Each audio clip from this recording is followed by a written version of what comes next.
You get to chew.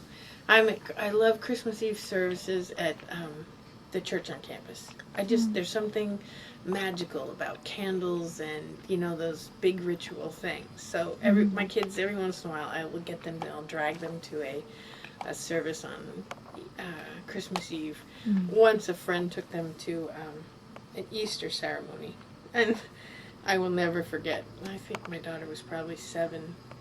And she just thought this was the funniest story she'd ever heard. Why on earth people tell this story about people who would nail a guy to a cross is just beyond her. And when she was in 6th grade, they do creation stories. And we were standing in a Safeway line, waiting to check out on our groceries. And she told me that her favorite creation story so far, the one that made her laugh the most, was the one about some grand being making a human being, a male, and then taking a rib out of the male to make the female. And she thought that was the funniest creation story she'd ever heard, which of course is the Christian story. And everyone around us is looking at me like, I cannot believe that your child doesn't know that creation story. But my approach to my children has always been to introduce them to multiple religions in hopes that during their teenage years they'll pick one. But our family spiritual practices are very American Indian based. So they are tied to the rhythms of life and the seasons and the day. We did Waldorf education, which is very tied to earth and rhythm. So we've always had a nature table where they'll collect things, and every couple of months we change it to reflect the season. They know they've always had lots of animals. They understand the rhythm of life, death, the circle of life, I guess.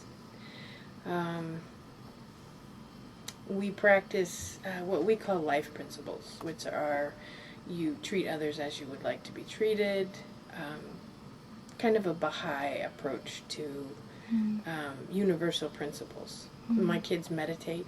They have Buddhist friends. They have few Christian friends every once in a while. They've gone to Quaker meetings. They've been to temples. Right now we have a lot of friends that practice Hindi, who are Hindi. So they know and they go to a school that talks a lot about culture and religion. So they know a huge amount about many, many religions. And unfortunately, I think I've passed on to them my own lack of ability to completely endorse any. So I would say actually that we're a very spiritual family, but it's not based on very ecumenical. Yeah, it's not based on a religion.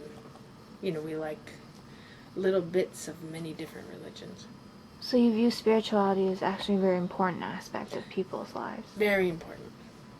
And something that needs to be massaged into, or vice versa, kind of your sexuality and your kind of essential way of looking at who you are as a human being would be your spirituality, right? How you walk through the earth, whether you damage it, whether you conserve it, whether you treat others with respect, whether every living thing deserves respect, or only things at a certain level.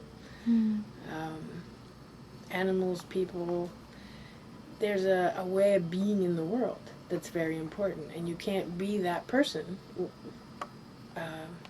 professionally or individually without being that person sexually. So yeah, I think that spirituality is very important. And I think that huge damage is done when the spiritual or the religious pulls sexuality out of a human being and makes it wrong or tries to control it. I think that that's where the damage comes. If everybody could see their sexuality as one more kind of way to be spiritual in the world, then sexuality would be much healthier. It'd be much more accepted. We would have a lot fewer problems with disease and unwanted pregnancy. It wouldn't be such a taboo subject. Parents could talk to their kids from the time they're little about their sexuality and how it matches or doesn't match with religion. kids wouldn't separate it and not be able to ask questions about it.